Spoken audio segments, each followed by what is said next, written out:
नमस्कार, स्वागत आहे तुमचं छान अशा रेसिपीमध्ये. तर आज आपण करणार आहोत थंडी स्पेशल मस्त गरमागरम टोमॅटोचं सूप. तर हे सूप तयार करण्यासाठी ते कुकरमध्ये मी 2 चमचे तेल, 2 चमचे बटर टाकून ते थोडंसं गरम झालं की यामध्ये एक मोठा कांदा थोडेसे मोठे तुकडे केलेले टाकलेले आहेत. त्याचसोबत टाकलेले आहेत 6 ते 7 लसणाच्या पाकळ्या, 1.5 इंच आल्याचे तुकडे, 2 हिरव्या मिरच्या, एक मसाला वेलची, दालचिनीचा तुकडा आणि तेजपत्त्याचं पान.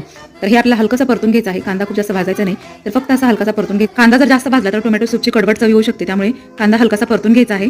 कांदा हलकासा परतून झाला की यामध्ये आपण अर्ध्या बीटाचे तुकडे टाकून घेतलेले आहेत. बीटामुळे टोमॅटो सूपचा रंग छान येतो. आणि त्याचसोबत टाकलेले आहे आपण 6 टोमॅटो मधून कट केलेले, आणि याचसोबत तुम्ही एक गाजर कट केलेलं सुद्धा यामध्ये टाकू शकता. तर इथे थोडंसं आपल्याला परतून घ्यायचं आहे. टोमॅटो थोडासा परतून झाला की यामध्ये आपण 1 चमचा कोथिंबीरच्या काड्या टाकून घेणार आहोत. कोथिंबीरच्या काड्यामुळे टोमॅटो सूपचा फ्लेवर छान येतो. त्याचसोबत टाकलेले आहे आपण 1 चमचा लाल काश्मीरी मिरची पावडर, 1 चमचा भाजलेल्या जिऱ्याची पूड, त्याचसोबत 1 चमचा धने पावडर आणि पाव चमचा मिरी पावडर. पुढील रेसिपी पाहण्यासाठी खाली दिलेल्या लिंकवर क्लिक करा. नमस्कार, स्वागत आहे तुमचं छान अशा रेसिपीमध्ये. तर आज आपण करणार आहोत थंडी स्पेशल मस्त गरमागरम